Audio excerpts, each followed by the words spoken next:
I did not expect the pounding on my front door to sound like someone trying to break it off the hinges, and for a moment, I honestly thought it might be a stranger until I heard the voice that had haunted most of my childhood. Harper opened the door. Derek's voice, sharp and slurred and furious, vibrated straight through my bones. I froze halfway down the stairs, fingers gripping the railing as if letting go would send me tumbling into the past I had spent years digging myself out of. But this was my house, now my sanctuary, the first real home I had ever earned with my own hands. I reminded myself of that as I took a steadying breath and unlocked the deadbolt. The second the door cracked open, Derek shoved it inward with both hands, and the impact was so sudden that I fell backward off the top step. My palms scraped against the rough concrete porch, a flash of sharp pain slicing up my arm as gravel dug into my skin. Before I could push myself up, Derek leaned over me, his face twisted with rage, his breath hot and sour, shouting for the whole neighborhood to hear. "This house should have been mine." The words echoed down the quiet street. A porch light flicked on across the road. A neighbor's blinds shifted. Heat rushed to my face, humiliation mixing with the sting in my hands. I struggled to rise, only to hear a voice even worse than Derek's. "Harper, stop provoking your brother." My mother's voice sliced through the air, laced with the same accusation she had used for years, as if Derek's every violent impulse was somehow my fault. She stepped around me as if I were a puddle she did not want to splash in her eyes, cold, her lips tight. My father followed behind her arms, crossed his expression blank in that superior way of his. "We raised you," he said flatly. "It is time you give back to the family." I opened my mouth to speak to demand an explanation for why they were here, but Derek was already stomping into my house without permission, tracking dirt and mud across the hardwood floors. I had refinished myself one exhausting weekend at a time. He looked around with a smug familiarity, pointing at the living room, the hallway, the kitchen, nodding as if inspecting property he already owned. "I am moving in. You can sleep in the garage." The words were said so casually, so confidently, that for a moment I wondered if this was some sick dream. My mother reached into her purse, then pulling out a folded piece of paper and waving it at me with condescending patience. "Since you love to argue," she said, "we brought your rental agreement." I snatched it from her, my stomach dropping the moment I saw a signature at the bottom. My name, but not in my handwriting. A forgery. A sloppy, obvious forgery. I felt something inside me twist, a nauseating blend of disbelief and dawning realization. They had not come here to talk or visit or reconnect. They had come with paperwork, a forged signature, and the confidence of people who believed they could take whatever they wanted, because they always had. Derek threw himself down on my couch boots, still caked with dirt, and kicked his feet up onto my coffee table. "The big bedroom is mine," he announced.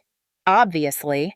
My father nodded in approval as if Derek had just presented a reasonable housing plan instead of barging into the home I had spent 10 years fighting to afford.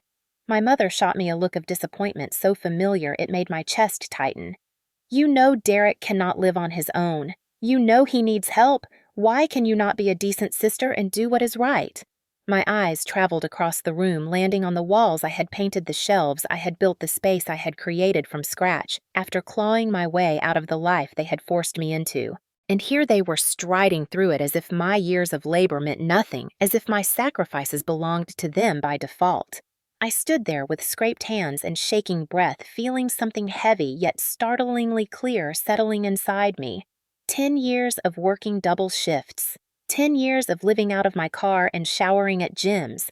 10 years of therapy sessions that hurt more than the bruises Derek used to leave. 10 years of rebuilding a life they had torn apart. And now they wanted to take this too. They wanted my home, my money, my safety, my future. They did not just want support. They wanted ownership. They wanted control. They wanted my life back under their thumbs. And as Derek reclined on my couch like a king and my parents stood blocking the doorway like guards of their spoiled prince, something inside me finally hardened. It did not break. It solidified. And that was the day I finally said, enough. I grew up in a house where silence was safer than honesty and where every bruise I carried was dismissed as something I had somehow earned. Derek was the center of the universe from the moment he could walk. My parents treated him like he was made of glass and gold, at the same time fragile and precious, in ways that apparently justified every demand he made and every cruel thing he did. I learned early that I was expected to orbit him, not the other way around. If I ever stepped out of line or dared to take up space, my mother's sharp look or my father's heavy sigh would reel me back into the role they decided for me. The responsible one, the quiet one, the one who gives, the one who bends, the one who stays small so Derek could stay satisfied. While other kids spent afternoons riding bikes or hanging out at friends' houses, I was inside scrubbing baseboards because Derek spilled juice and Mom said I should have been watching him. If he threw a tantrum, I was blamed for provoking him even when I had been sitting alone reading a book. If he broke something, I was lectured about responsibility because I should have kept it out of his reach. When he wanted the last cookie, the last slice of pizza, the birthday gift someone brought for me, it went straight into his hands because my mother insisted boys needed more food, more energy, more attention. My father reinforced it with a tired shrug and a line I would hear 1,000 times. "He is your brother. He will need to take care of the family someday. You should help him learn how." Derek did not grow into that responsibility. He grew into entitlement. Once, when we were still young enough to share a room, he shoved me so hard into the closet door that the wooden slat cracked under my shoulder blade. I cried out in pain, but when my parents rushed upstairs, they did not ask if I was hurt. They asked Derek what I had done to make him angry. He said I touched his toy truck.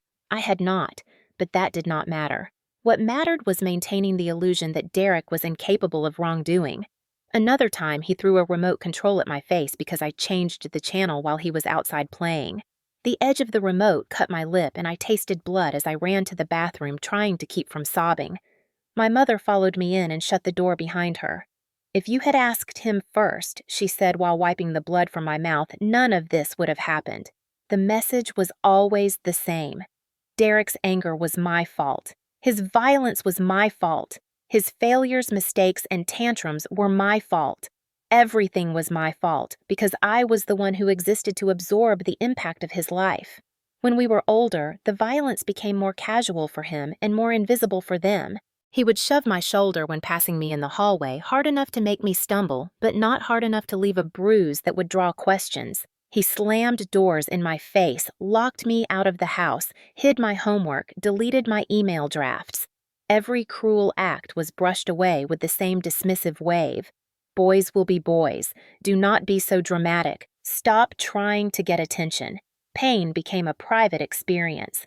I stopped telling anyone when Derek pushed me into the kitchen counter hard enough to bruise my ribs. I stopped pointing out when he tripped me on the stairs or snapped my hair ties so the sting would shoot across my scalp. I learned to endure quietly because complaining only made things worse. I remember one moment with uncomfortable clarity. I was drying dishes while Derek sat at the table complaining about how unfair it was that he had to eat leftovers. He wanted pizza. Mom did not have money for pizza, but suddenly she did when Derek threw his plate on the floor. She turned to me with guilt-tripping precision. "Family comes first, Harper. You owe your brother support." That line burrowed into me so deeply that it took years of therapy to unwind it from my sense of self. Another incident is burned into my memory. Derek and I were in the hallway when he decided he wanted the jacket I had saved to buy. He yanked it off me, scraping my shoulder, and declared it his. When I protested, Dad stepped between us and ordered me to apologize for upsetting Derek. "It does not matter whose it is," he said. "He needs it more. We cannot have him upset." I apologized even though I should not have had to. Derek strutted away wearing my jacket while I stood barefoot on the cold tile feeling invisible. I suspect my parents believed that treating Derek like royalty would turn him into someone strong, confident, successful. Instead, they created a boy who never learned empathy, never learned limits, never learned to struggle or sacrifice. They created a man who believed the world existed to serve him, and they created a sister who grew up believing she owed him everything, even when it cost her safety and freedom. But somewhere deep inside me, even back then, a quiet truth was taking shape. I did not belong to them. I did not belong to their cruelty. I did not belong to the narrative they tried to force on me. They could pretend Derek was a prince and I was his servant, but even as a kid, I felt something they never expected. I felt wronged. I felt angry. I felt the beginnings of a promise I never dared to say out loud. One day I would leave, and once I left, I would never let them control my life again. They just did not know that yet. Growing up in that house felt like being trapped inside a story someone else kept rewriting without my consent. Every year that passed, the imbalance grew worse, the favoritism sharper, the expectations heavier. By the time most kids my age were worrying about homework or crushes or weekend plans, I was already learning how to navigate a household where my labor was required, my voice dismissed, and my safety negotiable. I got my first part-time job the moment I was old enough to be legally hired. It was a small diner off the highway, the kind with chrome stools, burnt coffee, and regulars who tipped in crumpled $1 bills. I liked it. I liked earning money. I liked the feeling of independence that came with it, even if the amounts were small. But the independence was an illusion. My parents demanded I hand over every paycheck every single time with the justification that a good daughter helps her family. They claimed it was for groceries, utilities bills. Yet I noticed something disturbing over time. Groceries did not change. Bills did not change. Our life did not improve in any visible way. What did change was Derek. Derek got a new video game system. Derek got expensive shoes. Derek got a phone upgrade even though he broke the last one in a fit of rage.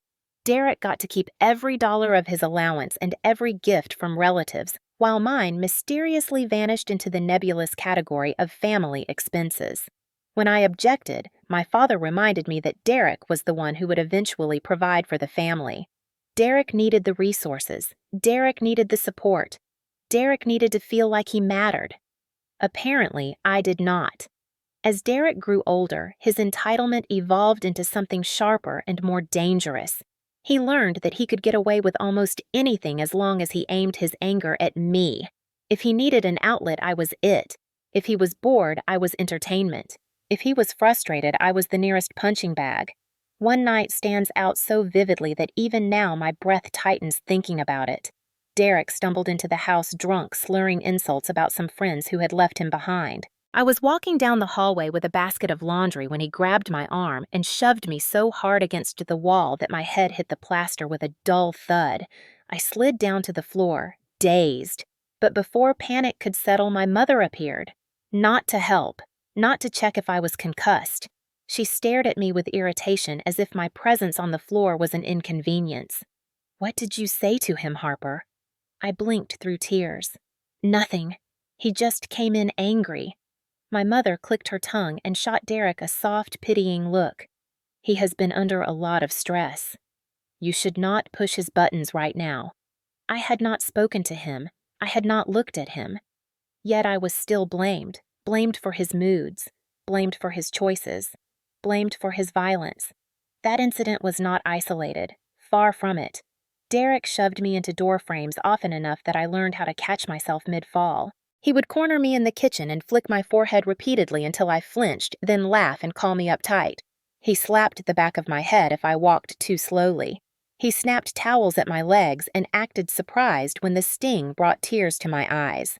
Once during an argument about nothing at all, he slammed me against the side of the refrigerator with so much force that the magnet collection rattled and fell to the floor. I gasped for air while he sneered that I should toughen up. When I told my father what happened, he shook his head and muttered that sisters and brothers fight. "It is normal. It builds character." He said this without even looking at the purple bruise forming along my spine. Derek's violence was always excused, minimized, or reframed as my fault. If I stood up for myself, I was aggressive. If I cried, I was dramatic. If I stayed silent, I was ungrateful. My choices were all wrong because they were mine. Derek could scream, break things, storm out, punch walls, insult anyone who looked at him the wrong way. And still he was forgiven before the dust settled. Still he was comforted, coddled, defended. The more my parents excused him, the more emboldened he became. His anger was a wildfire, and they were the gasoline. I often imagined what life could be like somewhere else. Somewhere quieter. Somewhere where I was not expected to absorb the volatility of a boy who never grew up and parents who never saw me.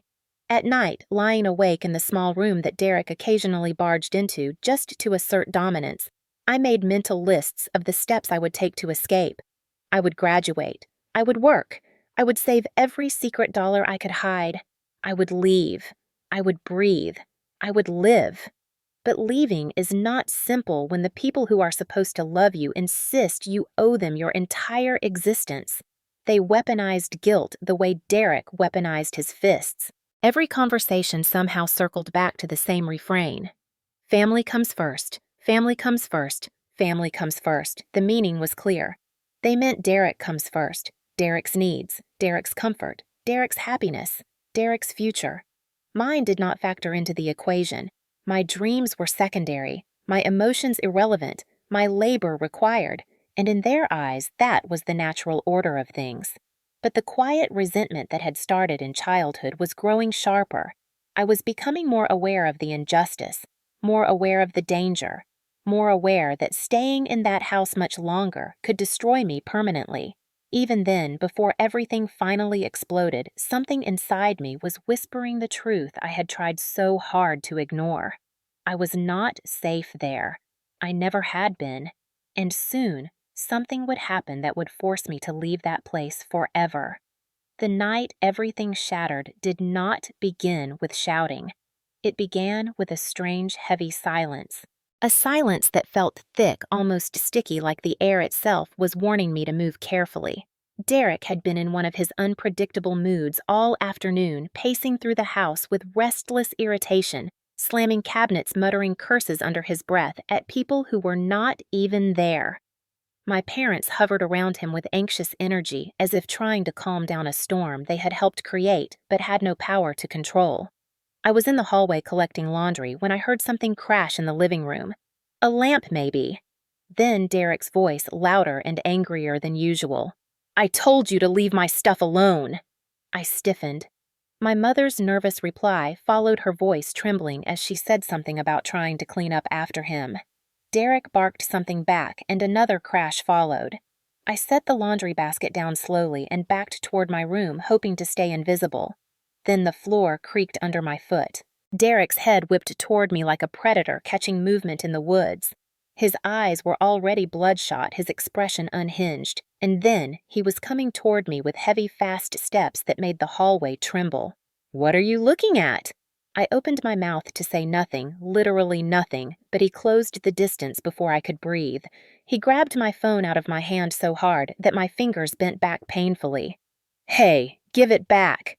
He grinned a cold, twisted grin, and without breaking eye contact, he threw my phone down the staircase. I heard the crack of glass before the device even hit the bottom. Something inside me crumpled. Derek took a step closer.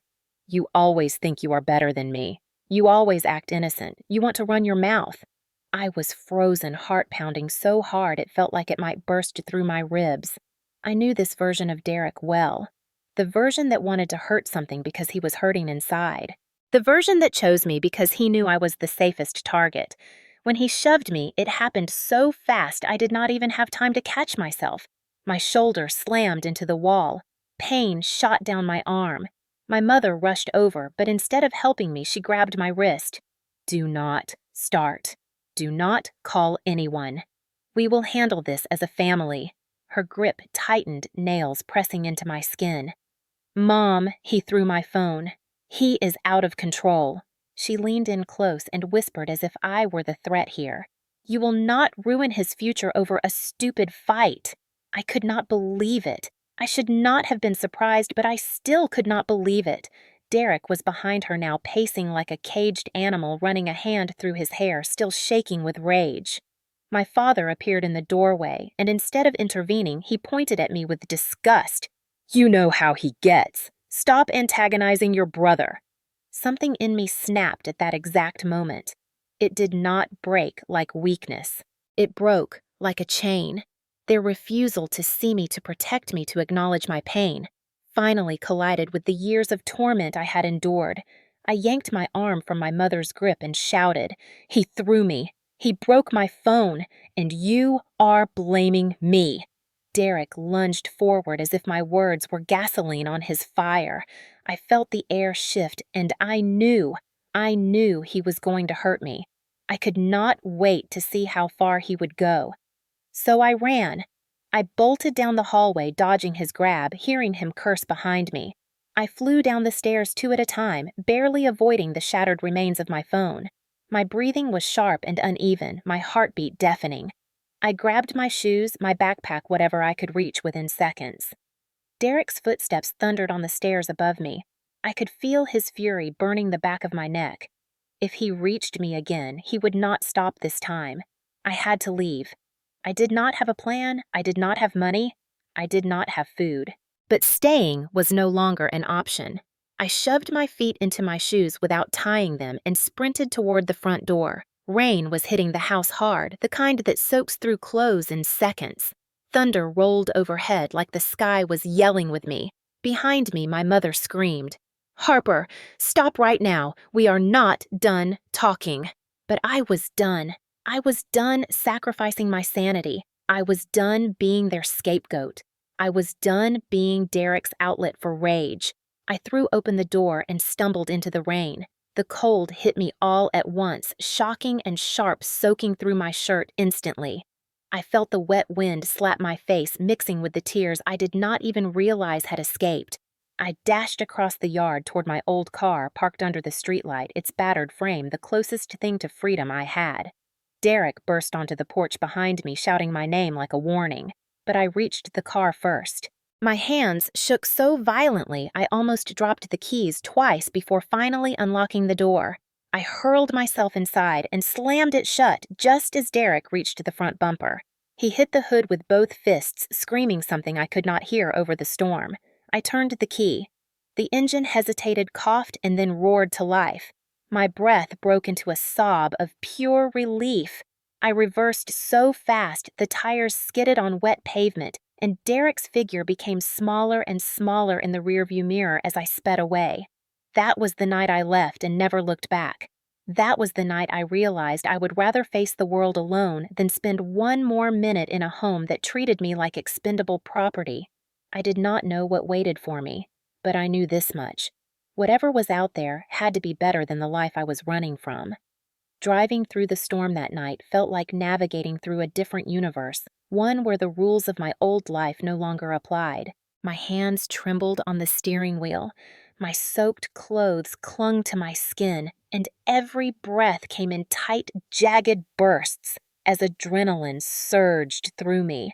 The wipers struggled to keep up with the rain, smearing water across the windshield instead of clearing it, but I kept going because stopping meant thinking, and thinking meant feeling everything I had just escaped. I drove until the neighborhood disappeared in the rearview mirror and the streetlights thinned out into long stretches of dark road. I had no destination, no plan, no idea what tomorrow would look like. All I had was an old car, a half-broken backpack with a few clothes stuffed inside a wallet with $36, and the kind of exhaustion that pressed down like a physical weight. When the fuel gauge dipped below a quarter tank, I pulled into a grocery store parking lot, the kind that stays open 24 hours but looks abandoned during storms. I parked under a flickering light and finally let myself collapse forward onto the steering wheel. That was the first time I realized I had nowhere to go. No friend whose couch I could borrow. No relative who would take me in. No emergency fund. I had spent years funneling money to my parents whenever they demanded it, believing that was my duty, believing that saying no would only make things worse. All that sacrifice had left me with nothing but the clothes stuck to my skin and a phone shattered beyond repair at the bottom of the staircase back home. I leaned my head back, staring at the car roof, while rain drummed above me and tried to slow my breathing.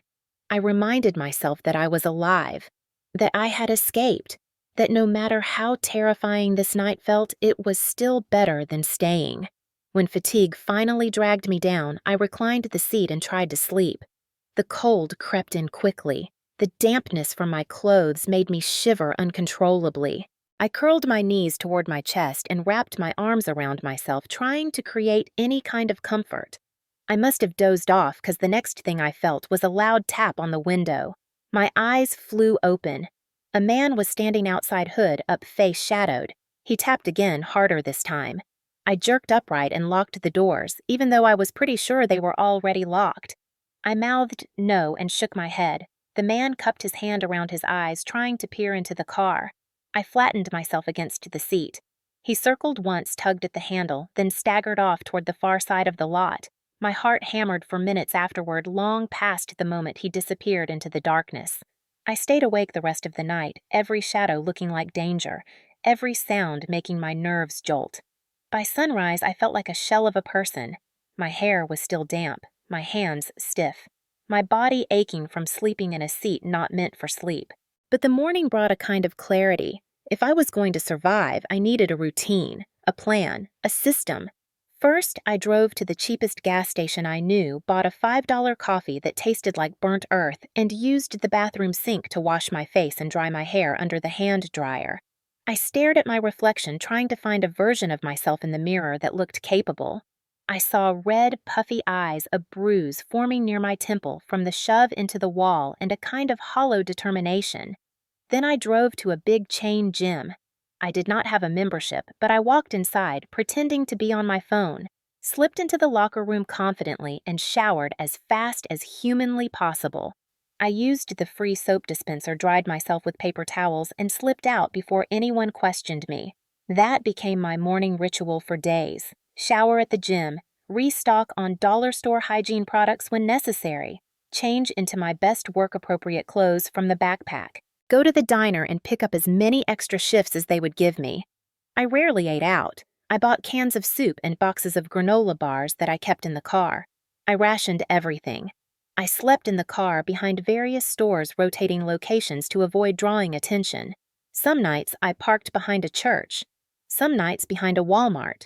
Some nights near a hotel where security was light, but cameras made me feel safer.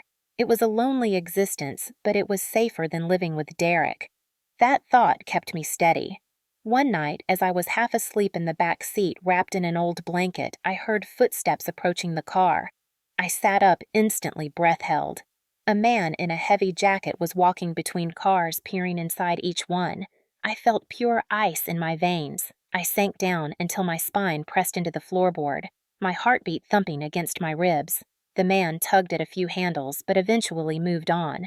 I did not sleep at all after that. I watched the sky turn from black to gray through the fogged windows, feeling trapped but determined. Survive tonight. Survive tomorrow. Survive until something changes. That became my mantra. Slowly, my body adjusted to the reality of sleeping in a car. I kept emergency items in the glove box. I learned which parking lots were patrolled by security and which were not. I learned that grocery stores were the safest during early morning hours and that rest stops were the most dangerous after dark. I learned how to stretch my shifts at the diner into 8 to 10-hour days so I could earn more tips. And piece by piece, dollar by dollar, I began building a life out of scraps, out of exhaustion, out of stubborn hope. It was not glamorous. It was not easy, but it was mine. And for the first time in my life, I felt something like ownership over my future, even if that future was still blurry, even if danger lingered outside every parking lot, even if I was exhausted to my core. I was free. I just did not know yet that freedom would come at a cost, or that my family would attempt to steal it the moment I began to build something real. But survival, I learned, was the first step toward rebuilding, and I was willing to fight for the life I deserved, even if the world tried to take it from me. The shift from pure survival to something resembling stability did not happen overnight.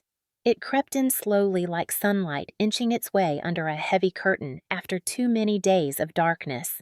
The exhaustion was still there, heavy and ever-present, but during those early mornings when I pulled into the parking lot of the distribution center for my new job, I felt the smallest flicker of something I had not felt in years. Control, dignity, a direction. I landed that job almost by accident.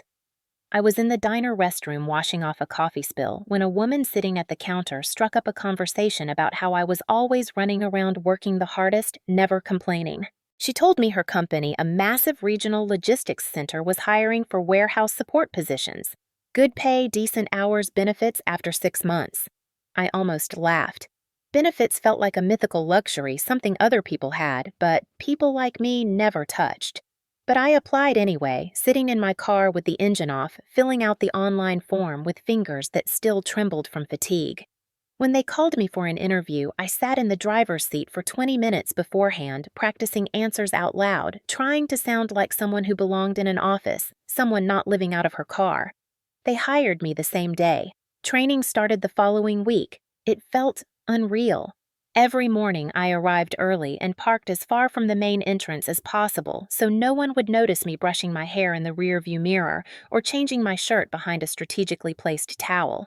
I kept deodorant, extra socks, and dry shampoo in the glove compartment. I wiped down the interior windows with fast food napkins to clear the condensation from sleeping inside. And somehow, despite the chaos of my private life, I became good at the job. Efficient, reliable, focused. Maybe because I finally had something to lose. I sorted shipments, lifted boxes, updated inventory reports, and stayed late whenever supervisors asked for volunteers. I never said no. The overtime kept me afloat. The routine kept me sane. Slowly, painfully, I began climbing out of the financial hole I had lived in for years. The first real turning point came one Friday evening when I checked my bank balance and saw more money than I had ever seen in my account at once. It was not a lot by most people's standards, but to me, it was a breakthrough. Proof that I was not trapped forever. I bought myself a hot meal that night. Nothing fancy, just a rotisserie chicken and a bag of warm rolls from the grocery store, and I ate it in my car with tears in my eyes. It tasted like hope. I still slept in parking lots, but I slept with a difference, with goals. I set up strict rules. Save 80% of every paycheck. Only use the rest for food and gas. No treats, no new clothes, no nights out, no indulgences of any kind. Every dollar wasted was a dollar that pushed me further from the life I wanted, so I stayed disciplined. I kept a notebook under the passenger seat where I wrote down every cent I spent, every hour of overtime, every long-term financial goal. A house, safety, a bed that wasn't made of vinyl and metal frames. Sometimes during night shifts, I caught myself drifting off into daydreams of a small living room filled with soft lamps, a kitchen with a real table, a bedroom with clean sheets, and a closet that belonged only to me. It felt almost too good to imagine, but I imagined it anyway. And every time I woke up cold at 3 in the morning to the sound of a distant car door slamming, every time I flinched at footsteps passing too close to my window, every time hunger made my stomach twist because I had stretched my groceries too far, I reminded myself why I was fighting so hard. I was rebuilding. I was breaking generational damage with nothing but my own willpower. The warehouse job came with new people, too. People who treated me kindly without wanting anything in return. A shift supervisor who complimented my work ethic. A coworker who brought extra sandwiches sometimes and left them on the break room table. And a woman named Trina who asked one day if I wanted to join the group for lunch. I said I could not, that I had errands to run because I was terrified someone would follow me to the car and see where I lived. Isolation became my shield. If no one knew, then no one could judge me. Around month 6, the company offered me full-time status, benefits, paid time off, a raise. My hands shook when I opened the email, reading the words 3 times before they sank in. That night, instead of parking in a dim, lonely lot, I drove to a well-lit rest stop near the state line and cried until my entire body felt emptied out, not from sadness, from relief. The next morning, something in me shifted again. I found a cheap storage unit and rented the smallest space they had. It solved 2 problems at once. I no longer had to keep everything I owned jammed in the back seat, and the car instantly felt less suffocating. I moved my clothes, my blanket, what little I had collected into the metal locker. It was the first time in months that my car did not feel like both bedroom and prison. The weeks rolled on. My savings account grew. I bought a new prepaid phone to replace the shattered one Derek destroyed. I started looking at rental listings online, though almost all were too expensive. But I did not give up. Every break between shifts, every quiet moment behind the steering wheel, I imagined the day my life would finally change. It still felt impossibly far away. And yet, inch by inch, dollar by dollar, shift by shift, I was getting closer. I was no longer just surviving. I was building toward something. And for the first time since childhood, the life I was building was mine. Not Derek's. Not my parents'. Not something they could claim or guilt me into surrendering. Mine. But what I did not know was that the closer I came to that future, the more determined my family would become to rip it away. The day I signed the papers for my house felt unreal, like I had stepped into someone else's life. Someone luckier, someone who had not spent months sleeping in a car or years shrinking under the weight of a family that saw her only as a resource. I stood inside the small real estate office, palms sweating, heart pounding, staring at the contract in front of me. The agent, a kind woman with gray streaks in her hair, smiled and said I should be proud. Proud. The word felt foreign on my skin. No one had ever said it to me before. I swallowed hard, picked up the pen, and signed my name with a shaky breath. Just like that, I owned something. Not borrowed, not shared, not taken. Something that belonged to me. The house itself was older, a modest single story with weathered siding and a roof that needed work, but it was structurally sound and within the budget I had scraped together from a year of relentless saving. When I pulled into the driveway that first night, there was no furniture inside, no curtains on the windows, no warmth except what I brought with me. But the moment I stepped across the threshold, a feeling spread through me so overwhelming I had to lean against the doorframe to steady myself. This was mine. Mine to breathe in, mine to protect, mine to build, mine to exist in without fear of footsteps pounding the stairs or fists slamming into walls or voices blaming me before I even spoke. I dropped my keys on the counter, sat on the bare wooden floor in the middle of the living room, and let out a long, quiet exhale. Then, unexpectedly, tears spilled down my face. Not from grief, from release. From the uncoiling of years of tension I had not realized I carried in every muscle. I stayed there for nearly an hour, listening to the silence, letting the emptiness wash over me like a healing balm.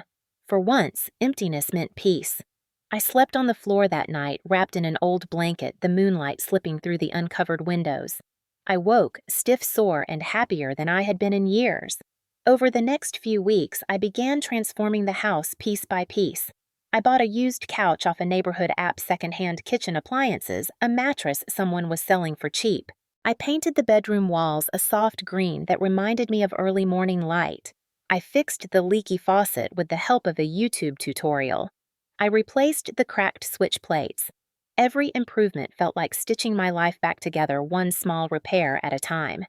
I started cooking again, simple meals at first, then more ambitious ones. I filled the fridge with groceries I chose for myself. I decorated the living room with thrifted frames and art I printed at the library.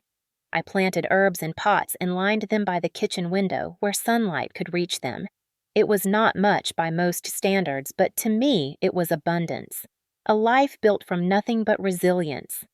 3 months after moving in, I posted a picture online for the first time in years. It was a photo of the small backyard at sunset, the sky streaked pink and gold, the grass uneven but mine. I wrote a short caption about rebuilding, about healing, about being grateful. I did not expect many people to see it. I especially did not expect my family to see it, but they did, and everything changed the moment they did. The first message came from my mother, a single line. "So, you have a house now." The words sent a chill through me. I stared at the screen, unsure how to respond, unsure whether I should respond at all. Before I could decide, another message arrived. "You know Derek needs stability. You should help him." Then another. "A good daughter supports her family." My stomach tightened as dread rose in my chest. Derek had never supported anyone. Derek had never done anything except take. I closed the messages and ignored them. The next day, my phone rang while I was at work. It was my father. When I let it go to voicemail, he left a long message dripping with disappointment. "We struggled to raise you. We sacrificed for you. Now that you have a home, it is time for you to help your brother. He needs somewhere to stay. You cannot turn your back on family." I deleted the voicemail without listening to the end, but the calls kept coming. The texts multiplied. Then, Derek started messaging me directly. His tone was nothing like my parents' emotional manipulation. His was pure entitlement. "Pick me up. I am staying with you. You have space. You owe me. It was like he believed the moment I got a house, it became his by default. Like my hardships, my work, my survival meant nothing. Like everything I earned existed for him to consume. I blocked his number. That night, I sat on my couch with the lights off, staring at the faint outline of my house in the dark, and realized their expectations had not died when I left. They had simply been waiting for me to rebuild so they could tear it down again. Over the next week, their efforts escalated. My mother messaged me from new numbers. My father emailed me long lectures about obligation. Derek created new social media accounts to contact me. The messages grew more demanding, more desperate, more threatening in tone. And through all of it, one fear pulsed inside me like a steady drumbeat. They were not going to stop. They were not going to accept no. They were not going to let me have a life without inserting themselves back into it. I had finally found safety, finally found home. And somehow, deep down, I knew they would come for it, not because they needed it, but because I had built it without them, and that in their minds was unforgivable. The first time my parents showed up on my doorstep after I bought the house, it was a quiet Sunday morning, the kind of morning that smelled like coffee and fresh air, and the kind of peace I had worked so brutally hard to earn. I had just stepped onto the porch to water the small row of potted herbs I planted when I saw their car pull into my driveway. The sight of it made my stomach twist instantly. They had never visited me before, not once during the months I struggled to rebuild my life, not once during the years I begged for compassion. But now that I had a house, now that I had something tangible and stable and undeniably mine here, they were rolling up like royalty, returning to an estate they believed they still owned. I set the watering can down slowly and braced myself as the car doors opened. My mother stepped out first, adjusting her purse strap with a practiced scowl on her face, her eyes sweeping across my property with the cold calculation of someone assessing inventory. My father followed expression as stern and unreadable as always. They walked toward me together, united by a purpose I could sense long before they spoke. I forced my voice to stay steady as I said hello. My mother did not return the greeting. Instead, she looked me up and down as if checking whether I was worth her time. "So this is your house," she said, not with curiosity, but with judgment, like she was waiting to find fault. I nodded slowly. "Yes, I worked hard for it."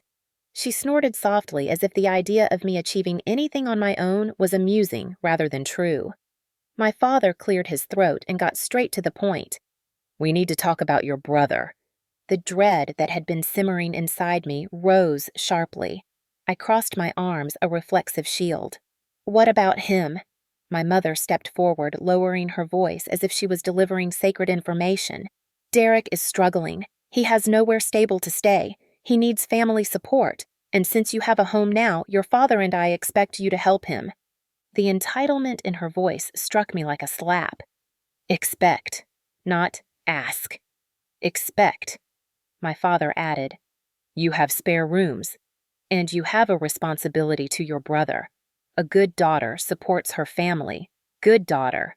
The phrase made my jaw tighten. They had never asked Derek to be a good son, never demanded responsibility from him, never expected sacrifice. Only from me. Always from me. I said before I could stop myself, "Derek is an adult. He can work. He can contribute to his own life." My mother's expression sharpened into anger. "You know how Derek is. He needs guidance. He needs structure. He needs love. He needs you." The way she said it made me nauseous. Like my brother's neglect, violence, and laziness were not the result of their indulgence, but my failure to accommodate him. My father added with quiet disapproval, "You owe him. He is your brother. He has always been there for you." The lie was so bold I felt my breath hitch. Derek had been many things to me. A bully, a thief, a torment, a danger, but never someone who had been there for me. I took a slow breath, choosing my words carefully. I am not responsible for Derek, and I am not supporting him financially. My mother's eyebrows shot up as if I had slapped her. "This is what you have become. Selfish. After all the sacrifices we made for you." After all the years we put food on the table, I could not stop the bitterness from escaping. You put food on the table because that is what parents are supposed to do. That does not mean I owe you my life. My father's tone turned icy. You owe us loyalty, and your brother needs stability. You will send him $1,500 a month starting next week. My chest tightened. $1,500, more than my mortgage, more than my entire grocery budget for 2 months. The audacity left me speechless. I stared at them, waiting for one of them to reveal it was a joke, but their faces remained dry, stern, serious, convinced. My mother went on. We talked to Derek already. He is expecting your help. He is trying to get back on his feet. He deserves a chance. My voice cracked slightly as I said, what about my chance? What about the years I spent working, the nights I slept in a car, the money I saved, the life I am trying to build? My mother waved it off with a flick of her hand. You survived. You should be grateful. Derek is the one who needs help now. Something inside me snapped at the word grateful. What did I have to be grateful for? The bruises, the fear, the chaos, the years of emotional manipulation, the homelessness they never knew about because they never cared to ask. I tried to steady my voice. I am not paying for Derek, and I am not letting him move in.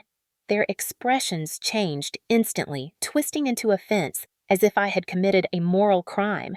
My father hissed under his breath. Do not forget who raised you. My mother jabbed a finger toward the house. And do not forget this house exists because we taught you how to work. The sentence was so twisted I almost laughed. I worked. I saved. I survived. Not because of them. In spite of them. They glared at me silently, waiting for my guilt to kick in, waiting for me to crumble the way I used to. But I did not crumble. I stood there on my own porch, the porch I had earned, and said the word that changed everything. No. The shock on their faces would have been comical if the moment were not so heavy. My mother's voice rose. Harper, you cannot turn your back on family. My voice stayed calm. I am turning my back on abuse. My father stepped forward, narrowing his eyes. Think very carefully. If you deny your family now, you will regret it. The threat lingered in the air like smoke. I held his gaze anyway. Then I said it again. No. They left without another word, but not without letting me see the fury on their faces. And that was when I knew something terrifying. This was not over. They had not come to ask for help. They had come to claim ownership, and when they realized I would not give it willingly, they began planning to take it by force. I thought saying no would be the end of it. I thought drawing a clear boundary, finally standing up for myself on the porch of the house I bought with sweat and survival would make them back off. But in my family, no was not a boundary. It was a challenge, and they accepted that challenge with the kind of determination only entitlement can fuel. The first sign that something was wrong showed up a week later when I checked my bank account on my lunch break. I had gotten into the habit of checking it daily because financial vigilance had become second nature after years of scraping by. But this time, something was off. A charge I did not recognize. Then another, and another. 3 separate transactions each for small purchases scattered across different stores in different towns. At first, I assumed it was fraud. Random. Unrelated, but I reported it to the bank immediately. The representative on the other end of the line asked me a series of questions in a scripted tone until she reached one that made my stomach drop. Have you recently shared your card information with any family members? The question rang in my ears like a taunt. I said no. She asked if I wanted to freeze my card. Yes. Replace it. Yes. Submit a dispute. Yes. I hung up feeling uneasy, but I tried to brush it off. Maybe it was random fraud. Maybe it had nothing to do with them. But the very next morning, I received an email from a credit card company I had never applied to. Thank you for your application. We are processing your request. I felt a rush of heat up my neck. I reread the email twice, my pulse thudding in my ears. I had never applied for anything. My stomach twisted when I clicked on the details. The application was in my full legal name. Correct address, correct date of birth, correct last 4 digits of my social security number. That number was not supposed to be accessible to anyone, not coworkers, not acquaintances, not even most relatives. But it was accessible to one person, a person who once stole money from my purse and laughed, a person who knew exactly where my parents kept sensitive documents, a person who had been demanding money for weeks. Derek. My breath turned shallow as realization set in. This was not random. This was not coincidence. This was calculated. They were escalating. I immediately called the credit company explaining that the application was not mine. The agent asked in a flat, suspicious tone if I wanted to file a fraud claim. Yes. Did I want to freeze my credit? Yes. Did I recently authorize a third party to use my information? No. Then she asked the question I had feared. Do you know the person who might have done this? A single image flashed into my mind. Derek drunk, furious, shouting at me while my mother protected him with excuses. I clenched the phone, my nails digging into my palm. I might. The agent advised me to file a police report. When I hung up, I sat on the edge of my bed, staring at the wall, my heart pounding painfully. A police report. My family. That level of betrayal was something I had not let myself imagine. But the evidence was clear, and worse, it was not over. 2 days later, more charges appeared, more accounts opened, more attempts to access financial tools I never applied for. Every day I woke up wondering what new violation I would find. My identity, once something I never thought twice about, had become a battlefield, and identity theft is not a mistake someone makes casually. It is intentional. It is invasive. It is a violation with purpose. They wanted my money. They wanted to destabilize me. They wanted leverage. They wanted to punish me for saying no. But most of all, they wanted to prove something, that no matter how far I ran, no matter how hard I worked, no matter what I built, I would never be truly free of them. The final confirmation came one night when I received a text from an unknown number. It was a photo of my old Social Security card, the one my parents kept in a dusty file cabinet deep inside the house I once fled. Below it, a message. You should help your family. It would be easier for everyone. The rage that surged through me was electric, hot, righteous. It felt like the air thickened around me as my chest rose and fell. My hands shook, not from fear this time, from fury. They had crossed a line. They had not just tried to guilt me or emotionally manipulate me. They had not just harassed me. They had stolen my identity, stolen my safety, stolen my autonomy. They reached into the life I built and tried to dismantle it piece by piece, acting as though my existence, my progress, my home were all extensions of theirs. That night, I sat at my kitchen table with a notebook open in front of me. I wrote down every unauthorized charge, every account I had to close, every message, every time they tried to break into my life through my finances. It was evidence, documentation, a record of what they were doing. Then I did something I never imagined I would. I filed an official police report. My hand shook as I pressed submit, but the moment it was done, a strange calm settled over me. This was the first time I fought back with something they could not manipulate, the law. But even as I took that step, I knew this battle was far from over. When people like my parents and Derek realize they are losing control, they do not back down. They escalate, and I felt it, deep in my bones. They were preparing for the next move, something more desperate, something more dangerous, something that would cross into territory I had only feared in nightmares. I did not know exactly what it would be, but I could feel it coming, like a storm gathering on the horizon. A storm with my family's fingerprints all over it. The day the violence came back into my life started like any other ordinary weekday. The kind of day where nothing feels dramatic or meaningful until suddenly everything does. I had just finished a long shift at the distribution center, my back aching. My hands sore from lifting boxes for hours, and all I wanted was to sit on my couch with leftover pasta and fall asleep to some harmless cooking show. When my phone buzzed, I glanced at it expecting a work notification, but instead it was a text from my mother. It was short-clipped and cold. Meet us at the pharmacy. Derek needs his prescription. Bring cash. The audacity of it made me grip my phone tighter. They still believed I was a bank, a safety net, a caregiver, a tool. But something in me hesitated. Ignoring them felt dangerous now, not because they deserved anything from me, but because they had already shown they were willing to escalate. Identity theft was only the opening move. If I ignored this message, what would they do next? I decided it was better to meet them in public where witnesses were around, where Derek could not lash out as easily, where my parents could not twist the narrative into something that made me the villain. So I went.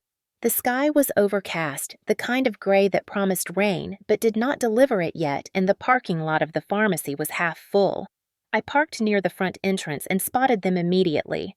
My mother was leaning against the car, arms crossed, face tight with irritation. My father stood stiffly beside her like a guard. Derek paced back and forth, jittery, agitated, muttering to himself.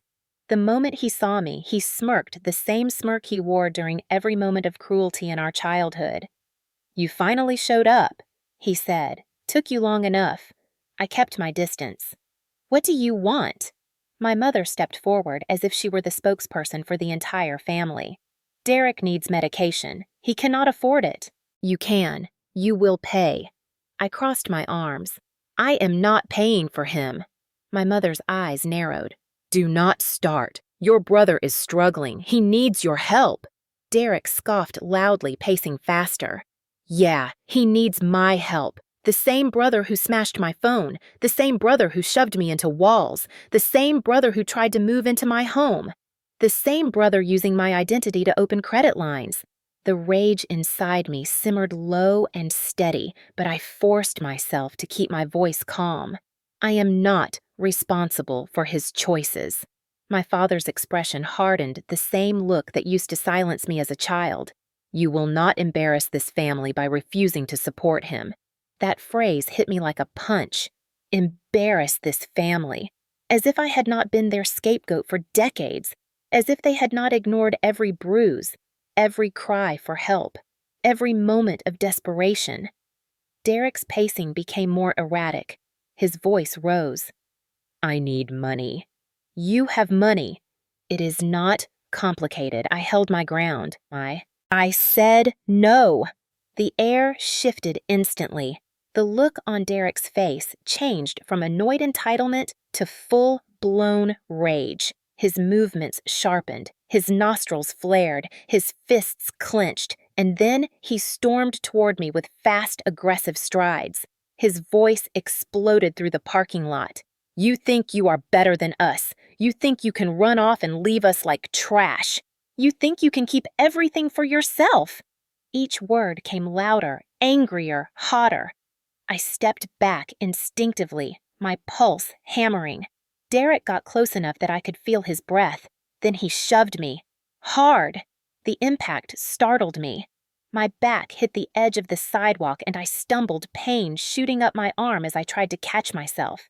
A few people looked over. A man near the entrance paused. A woman tugged her child closer. But no one intervened yet. Derek loomed over me, shouting, "You owe me. You owe this family. You would be nothing without us." His spittle hit my face. I wiped it away, slowly forcing myself to breathe. For the first time in my life, I said something I never had the courage to say. "I owe you nothing." The words froze him. My mother gasped like I had committed blasphemy. My father stiffened. Derek's face twisted into something vicious, something familiar, something dangerous. He lunged again. This time I stumbled backward and fell onto the pavement. Pain shot through my elbow. My heart raced.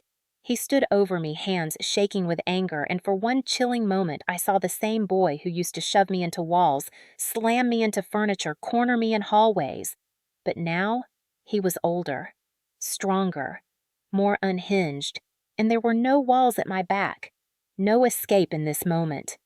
I braced for whatever came next. But before he could touch me again, a bystander shouted, "Hey, back off!" The voice cut through the chaos like a blade. Derek spun around, startled. A man in a navy jacket approached phone, raised, clearly recording. "That is assault," the man said.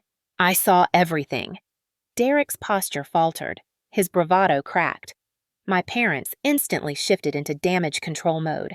My mother rushed forward, grabbing Derek's arm. "Stop this! People are watching!" My father forced a stiff smile toward the man. "It is a family disagreement. Everything is fine." The man did not lower his phone. "Does not look fine. Should I call the police?" Derek's eyes darted between me and the stranger. His breath came fast. He tugged his arm free from my mother's grip, glaring at me with a hatred that made my skin crawl. "This is not over," he snapped. "You will regret this." And then, in a burst of cowardice, he climbed into the back seat of my parents' car. My mother shot me a look full of venom. "This is your fault. Everything is falling apart because of you." My father got in the driver's seat without another word. They drove off tires, spitting gravel. I stood there, trembling knees, weak breath uneven. The bystander lowered his phone and looked at me with concern. "Are you all right?" I managed a nod. "Thank you." He hesitated, clearly debating whether to call someone, but eventually nodded back and walked away. I drove home in a daze, replaying the moment in my head. Derek's rage, my mother's blame, my father's coldness, the stranger recording, the threat Derek hissed before leaving. This is not over. When I pulled into my driveway and stepped onto the porch, the weight of what had just happened settled into my bones. The violence had returned, the entitlement had intensified, the desperation had escalated, and I knew with painful clarity that my family was done trying to manipulate me with words. The next move would be bigger, more invasive, more dangerous. They wanted control, they wanted access, they wanted my life back under their thumb. And the moment they realized intimidation would not work, they would choose something else, something drastic, something illegal. Something they could not take back. I just did not know yet how far they would go. But I was about to find out. The night everything escalated beyond anything I could have predicted was a quiet Thursday evening. The kind of peaceful night that tricks you into believing the world has finally calmed down, that your life might stay uninterrupted for just a moment. I was exhausted from another long shift, the kind where fluorescent lights burn your eyes and your legs ache from hours spent walking concrete floors. I reheated leftover chicken and sat cross-legged on my couch, the living room softly lit by a single table lamp. For the first time in days, my body felt settled, my mind even quieter.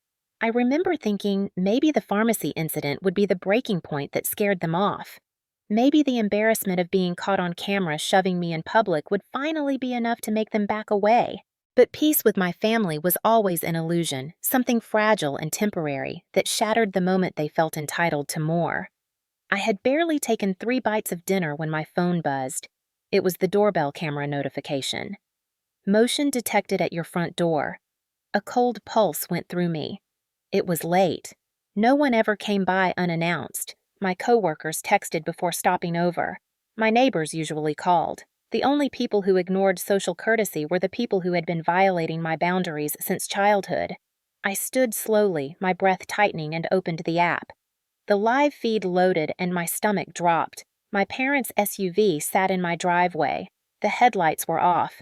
The engine was still running, and 3 silhouettes were walking around my front porch with boxes in their arms. In the faint glow of the porch light, I saw my mother. First, shoulders lifted in irritation as she kicked aside one of my potted plants to make room for a stack of boxes labeled Derek's clothes.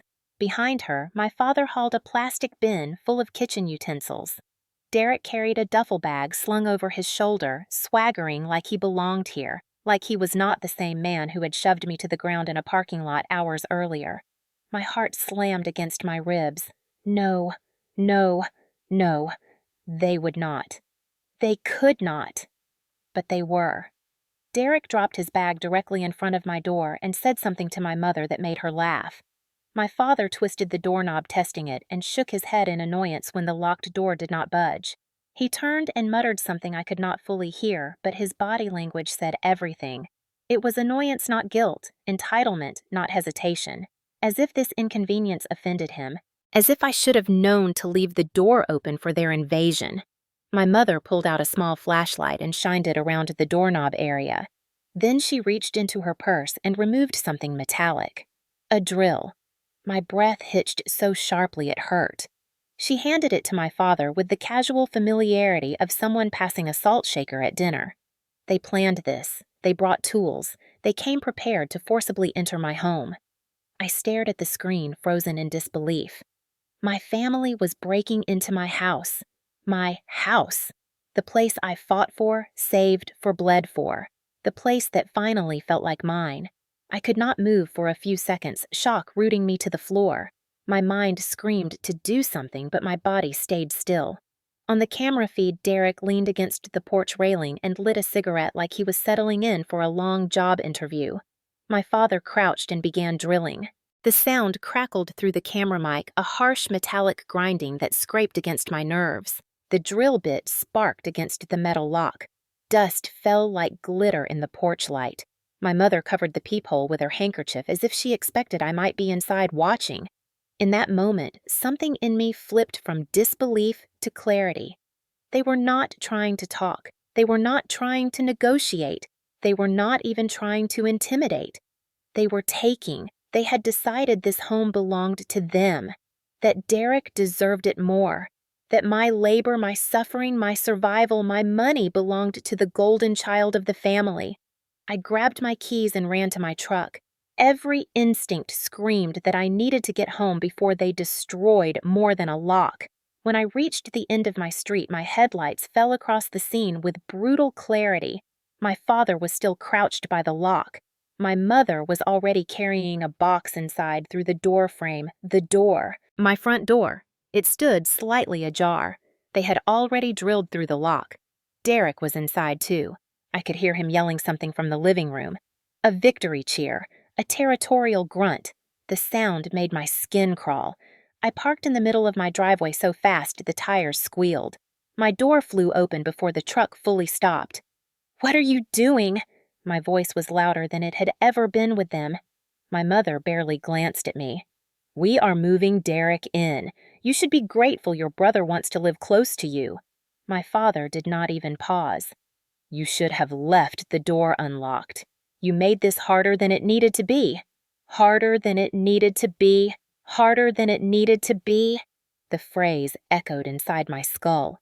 Derek came strolling out of my hallway wearing my hoodie. My hoodie. He lifted his arms dramatically. "Fits nice. You never cared about this stuff anyway. You have too much space for one person." My body shook with a rage so intense I could barely speak. "Get out!" Derek laughed like a hyena. "This is my house now. You have a camper. You can sleep outside like before." My parents nodded as if this was expected. Logical. Reasonable. My mother held out a piece of paper. A rental agreement. The signature at the bottom was a sloppy forgery of my name, so inaccurate it looked like a child's attempt. She waved it smugly. "We already signed everything. You agreed last week." I took a step forward. "I will give you all 10 seconds to leave before I call the police." Derek stepped closer, chest puffed like he was preparing to charge. "You call them and we will show them the agreement. We will tell them you are unstable. You will lose everything." I stared at him, my pulse roaring. Then I raised my phone, hit record, and said clearly, "Get out of my home." That one sentence changed everything. Derek lunged forward, but my father grabbed his arm and held him back. My mother hissed at them both to stop. They knew I had them on camera. They knew the drilled lock sat in plain sight. They knew the boxes labeled Derek's room were visible to any officer. They were losing control of the narrative, and that was when fear flashed across Derek's face for the first time. They had crossed into criminal territory, and they finally realized it. But they were not done fighting. Not yet. Not until someone else forced them out. Not until the law stood between us. And that moment was coming, whether they liked it or not. I had always imagined that if my family ever tried to take something from me again, they would at least try to manipulate me first. Maybe guilt trip me, maybe cry, maybe fake some emergency to lure me into giving up control.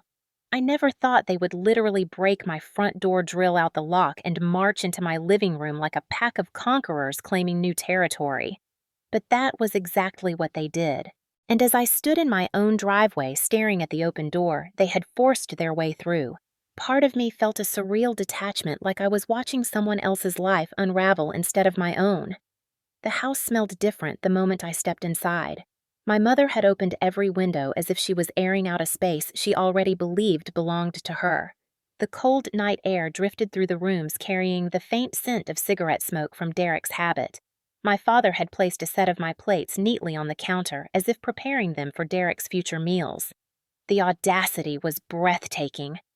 Boxes were everywhere, stacked on my entryway table, blocking my hallway, scattered across the living room I had worked so hard to decorate.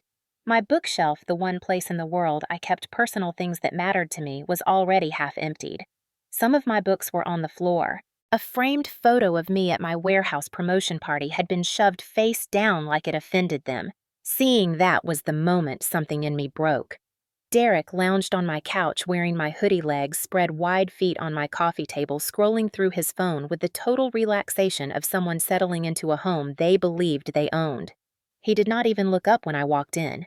"So, this is happening." His voice was smug, bored, dismissive. "I told you we were moving in." I felt heat rising in my chest, not just anger, but something deeper, something I had buried since childhood. The memory of him taking my things over and over of my parents, calling it sharing of every bruise, every shove, every time they told me to stop causing problems. My parents stood near the kitchen like two people surveying a potential renovation project. My mother was flipping through a notebook filled with measurements she must have taken during some earlier visit when I was not home. And my father was running his fingers along the counter as if assessing its worth. When they finally noticed my presence, my mother let out a sigh of annoyance, as if my arrival was the inconvenient part of the situation. "We already talked about this, Harper." Her voice was soft but sharp, like velvet over a blade. "Derek has nowhere to go. You already lived in your camper for years. You will be perfectly fine out there again." My father added, "You do not understand the sacrifices family makes. You have space. They need it more."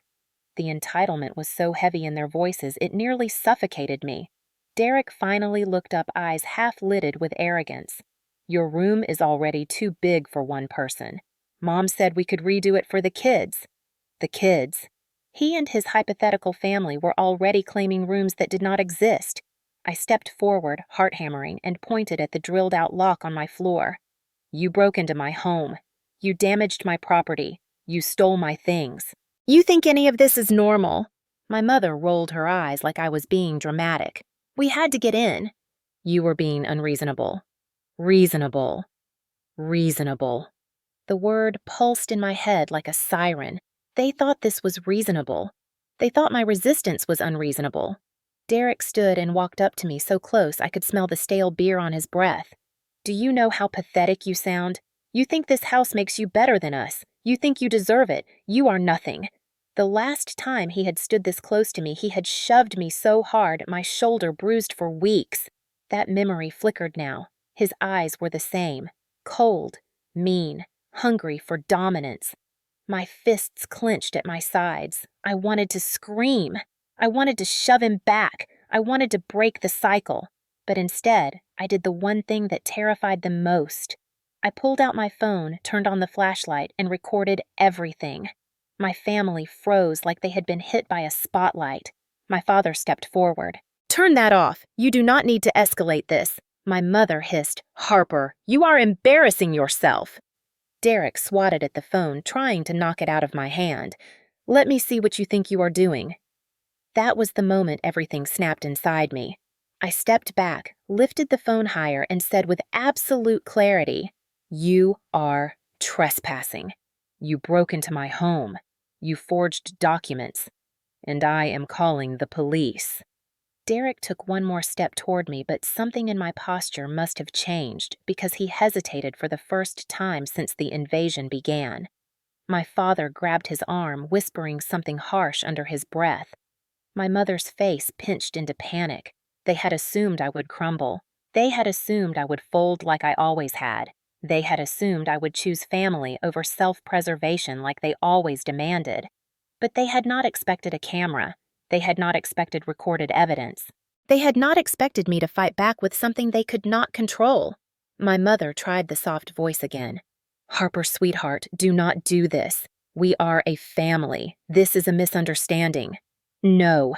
My voice was steadier than my hands. "This is a crime."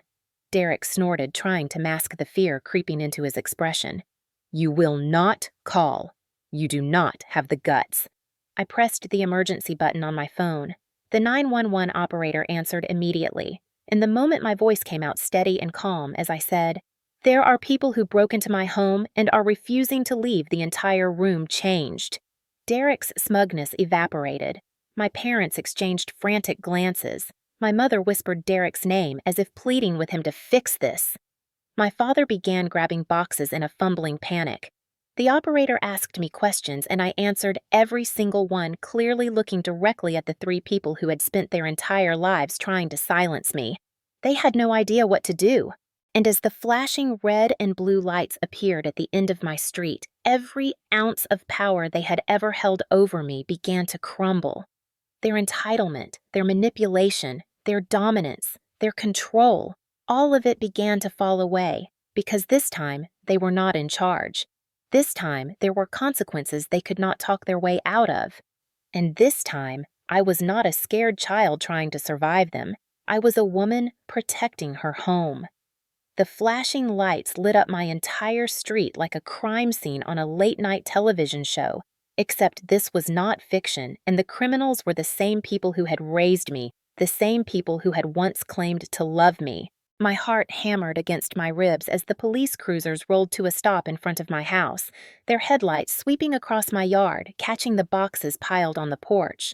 The drilled-out lock glinting like evidence dropped by amateurs, and the front door still half open from where my family had forced it. For a moment, no one in my living room breathed. The sound of car doors slamming shut ripped through the air like a warning shot. Derek took a step back from me, trying to appear relaxed, leaning one arm against the wall like he was the homeowner hosting some casual get-together. My mother smoothed her shirt and straightened her hair as if preparing for a church greeting committee rather than law enforcement. My father's jaw tightened. His eyes flicked between the door and me like he was calculating whether he could salvage this. He could not. The first officer stepped inside without hesitation because the broken lock made entry lawful. He was tall, mid-50s, with a calm expression and sharp eyes that immediately scanned the room, the boxes, the tools on the floor, and the people standing around like suspects waiting to be questioned. "Who lives here?" His voice filled the room firm and controlled. I raised my hand instantly. "I do." My mother jumped in before he could respond.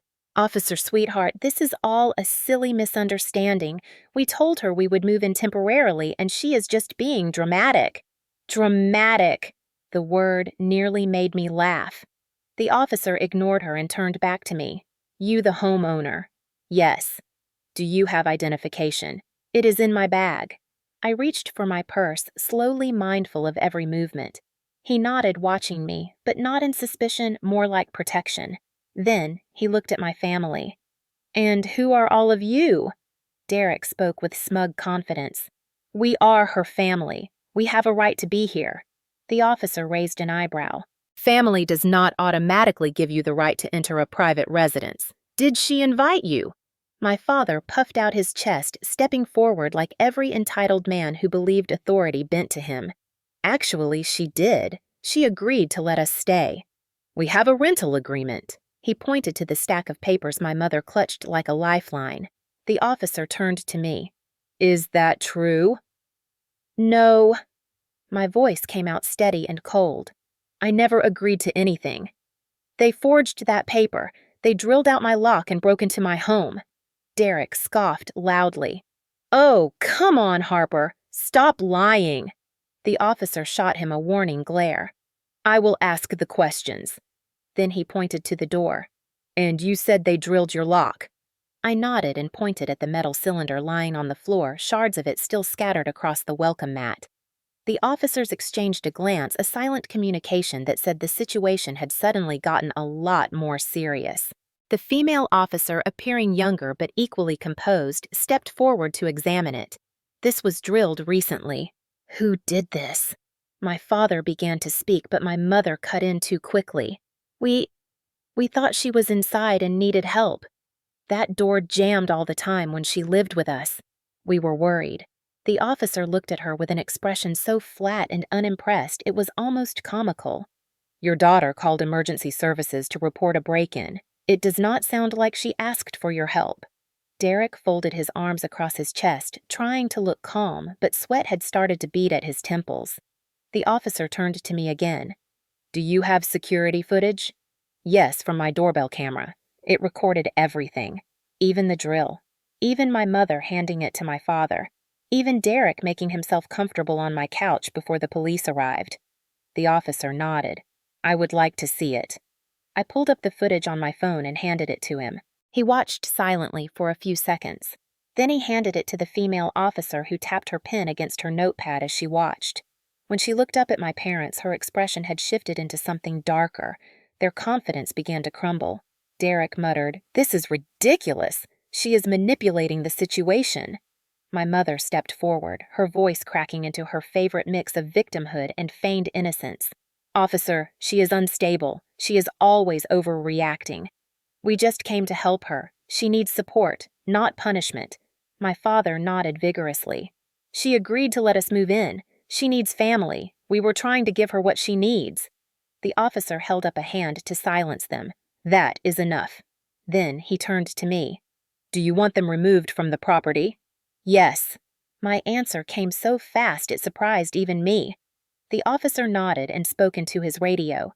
3 individuals refusing to vacate private property after forced entry, requesting backup for removal. My mother gasped like she had just witnessed betrayal on a biblical level.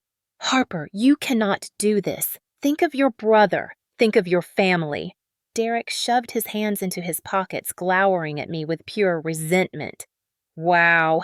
Look at you acting all important because you bought one stupid house. You are selfish. You think this makes you better than us." I breathed deeply, steadying myself. "No, Derek, it does not make me better. But it does make this mine." The female officer finally spoke. "I need all 3 of you to step outside now." My father bristled. "We are not criminals." The officer's tone sharpened. "Sir, I saw the damaged lock. I saw the footage. You entered without permission. That is breaking and entering. You need to step outside. Now!" Derek muttered under his breath, but followed them reluctantly. As they stepped outside, one of the officers asked my mother, "Did she ever tell you that you could move in?" Her silence was the loudest admission of guilt I had ever heard. For the first time in my life, the truth was not buried under my family's lies. It was visible, on video, in front of witnesses, confirmed by the police. When the door closed behind them, I exhaled a breath I had been holding for years. And for the first time, I felt something I had never felt when confronting my family before. Power. The night air outside felt colder than it should have for that season, sharp enough to sting my lungs with every breath as I stepped onto the porch behind the officers. The lights from the cruisers washed over my yard, in red and blue waves illuminating Derek's boxes, the drill on the ground, the stack of stolen items piled by the door. My parents and Derek stood in a huddled cluster at the end of the walkway, their expressions a chaotic mix of indignation, fear, and the angry confusion of entitled people, realizing maybe for the first time in their lives that the rules they bent for decades would not bend tonight. The officers positioned themselves between me and my family. The older officer, authoritative without ever raising his voice, addressed them first. "You 3 need to leave this property immediately. You are not welcome here, and you do not have legal permission to enter." Derek threw his hands into the air dramatically. "This is ridiculous! She is lying! She is twisting everything!" "We were helping her. We are her family." My mother nodded vigorously, eyes wet with performative tears that she could switch on like a faucet. "We would never hurt her. She is confused. She is emotional. We were worried she might do something to herself." That was a new one. Even Derek blinked at her, surprised she had escalated to that level of manipulation so fast. The officer narrowed his eyes. "There is nothing on the footage that indicates an emergency. What I did see was you drilling out a lock."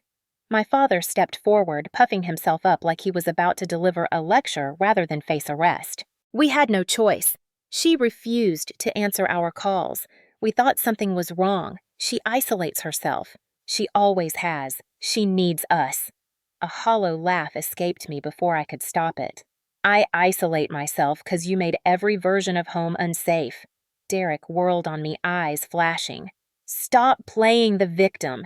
You owe this family everything. The female officer stepped forward with a firm tone. Stop talking. All three of you. Now. Derek started to protest, but she raised a hand and her expression alone shut him up. She turned to me. Do you want to press charges for unlawful entry and property damage? The question hung in the air like a loaded weapon. All my life, consequences never applied to them. Every bruise I got was dismissed. Every stolen dollar was excused. Every insult was ignored. But now the power to decide what happened next belonged to me. As I opened my mouth to answer, Derek lunged forward, pointing a shaking finger at me. If she presses charges, I swear I will destroy her life. His voice cracked with fury, but underneath it was panic. Real panic. The officer stepped between us instantly. One more threat and you are going in cuffs. Derek took a step back, his breath ragged. My mother sobbed harder. My father muttered something about ungrateful children. The usual script. The officer asked me again, slower this time. Do you want to press charges? I looked at them. Their faces, their selfishness, their entitlement, their years of treating me as a tool, as labor, as backup, as the family scapegoat. And for a moment, I wanted to say yes. I wanted them hauled off in the back of a cruiser, wanted the neighborhood to watch them get what they deserved, wanted them to feel an ounce of the fear they had given me my whole life. But then a different thought emerged. If Derek goes to jail, his kids suffer. If my parents get arrested, Derek will blame me for the rest of his life. More escalation, more retaliation, more danger. Not mercy. Strategy. I took a deep breath. No, I am not pressing charges tonight. But they are never allowed back here again. Derek let out a victorious snort. Ha! See? Even she knows she is overreacting. I looked right at him. No, Derek. I am doing this for your kids, not you. The officers gave me a look that conveyed respect, almost admiration, before the older one addressed my family again. You will all leave now, and you will not return without the homeowner's explicit permission. If you come back even once, you will be arrested. Do you understand? My father's jaw locked tight as he muttered, Yes. My mother whispered, This is your fault, Harper. Derek turned away, fists clenched so hard the tendons in his arms flexed. Smart choice, he grumbled. Lucky. I did not respond. The officers escorted them to their SUV, staying close as if expecting them to bolt back toward my house the moment their backs were turned. My mother kept looking over her shoulder at me, a mix of rage and desperation twisting her face. I stared back with nothing. No remorse, no guilt, no fear. They had used those emotions against me long enough. The car finally pulled away, but the officers stayed. The younger one turned toward me. We will need you to gather all evidence you have. The footage, the messages, any records showing identity theft or unauthorized activity. I nodded. I have it all. She gave me a soft, encouraging smile. Then file for a restraining order first thing in the morning. What they did tonight was dangerous. People escalate when they feel entitled. Protect yourself. Her words chilled me because she was right. My family would not accept defeat easily. Entitled people never do. The older officer asked if I wanted him to check the house with me before leaving to ensure they had not hidden anything or damaged further property. For the first time in a long time, someone was offering to protect me without conditions. I nodded. Yes, please. As we walked through the house together, I realized I was trembling. The officers saw the half-emptied shelves, the rearranged furniture, the boxes of Derek's clothes shoved into corners and the drill bits scattered like shrapnel. The older officer shook his head. You handled yourself well. Not everyone does when family is involved. When we reached the kitchen, he paused. You ever lived through anything like this before? I let out a shaky sigh. My whole life. He nodded once quietly. Then his tone softened. You are not alone anymore. You have options. You have protection. When they finally left and I locked the door behind them with the temporary latch they installed, the silence in the house pressed in on me like a weight. I leaned against the wall and slid down until I sat on the floor, exhaustion hitting me in waves. My home was still mine. They had tried to take it, but they failed, and for the first time I realized something monumental.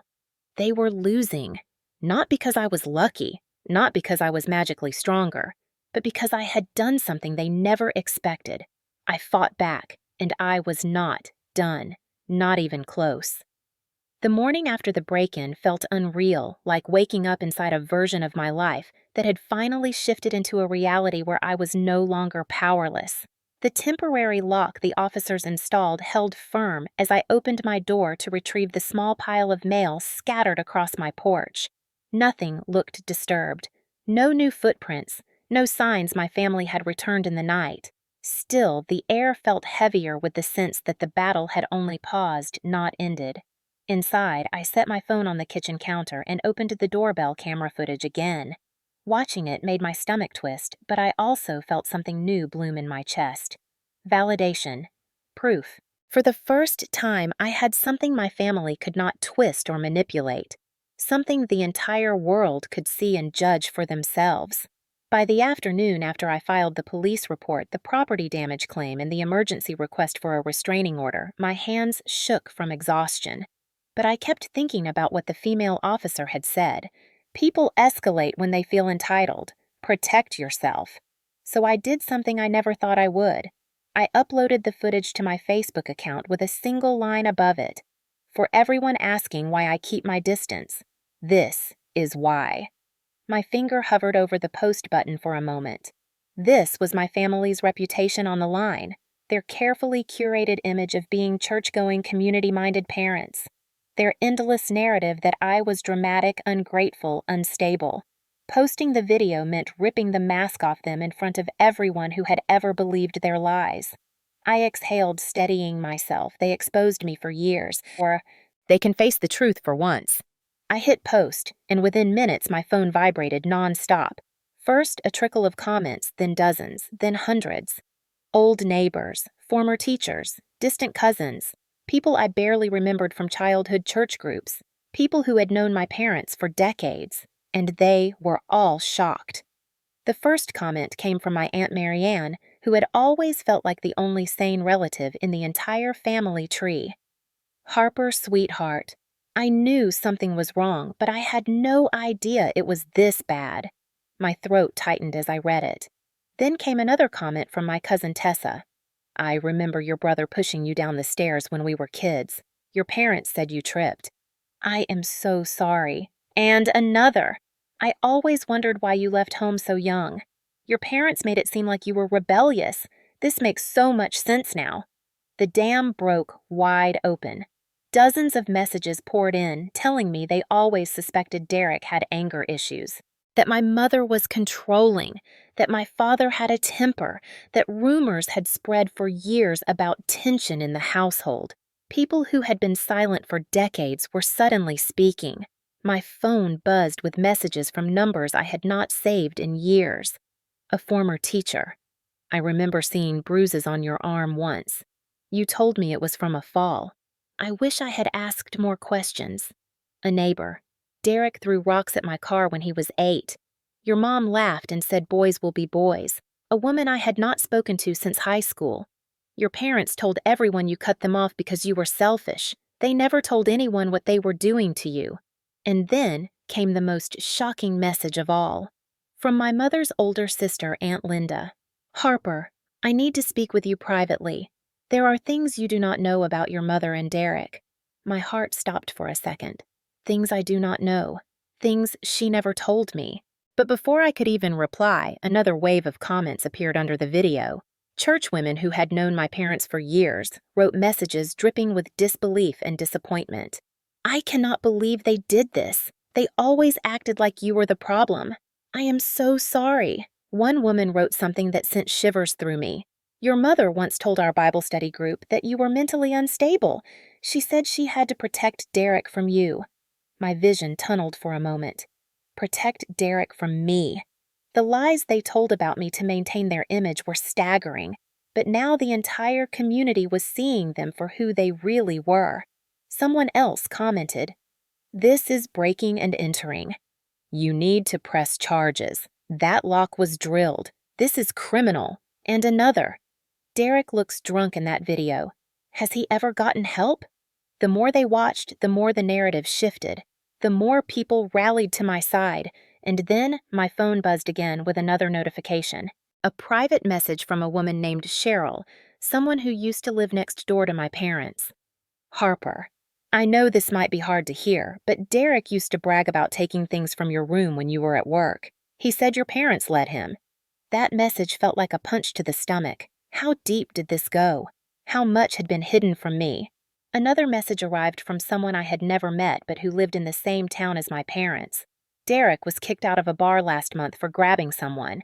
Your parents told everyone the bartender misunderstood." I stared at the screen, stunned. All the while, the comments under my video climbed into the hundreds. Support, outrage, disbelief. Every message felt like another stitch repairing a part of me that had been torn open years ago. For the first time in my life, my family could not spin the story. They could not twist the truth. They could not silence me with guilt or manipulation. The evidence was public, and the world was reacting exactly as anyone would react to seeing a grown man drill out his sister's lock and invade her home. With disgust, with anger, with clarity. My phone buzzed again. A new comment from someone at my parents' church. "People are talking after service. Your parents were asked to leave early." And another. "They tried to defend themselves, but everyone saw your video. Derek is being called dangerous, not misunderstood, not stressed, dangerous." The pedestal they had built for themselves was crumbling fast, and for the first time, I was not the one falling. They were. I closed my eyes, letting the noise of notifications fade into a slow hum. The world finally saw what I lived with. I was not crazy. I was not dramatic. I was not ungrateful. I was a survivor. And now that the truth was out, the next parts of this battle were going to change everything. The fallout began faster than I anticipated, spreading through town, like wildfire fanned by years of unspoken suspicion and whispered doubt. The video had cracked open everything my parents worked so hard to hide, and the truth poured out like a flood no one could stop. By the next morning, I woke to a string of missed calls from an unknown number. When I finally picked up, a calm, steady voice introduced himself as Detective Ramirez from the Property Crimes Unit. He explained that the officers from the night before had escalated the case after reviewing the footage more thoroughly, especially Derek's threats and the identity theft claim. He asked if I could come into the station to provide additional evidence. My stomach clenched, but I said yes. It was the first time in my life law enforcement saw me as a victim worth protecting, and I was not going to waste that moment. When I arrived at the police station, Detective Ramirez greeted me with a professionalism that steadied me. He led me into a small interview room, not cold or intimidating, just quiet. He began by asking for every detail I remembered from the break-in, every incident leading up to it, every document proving my identity had been used without consent. I brought everything.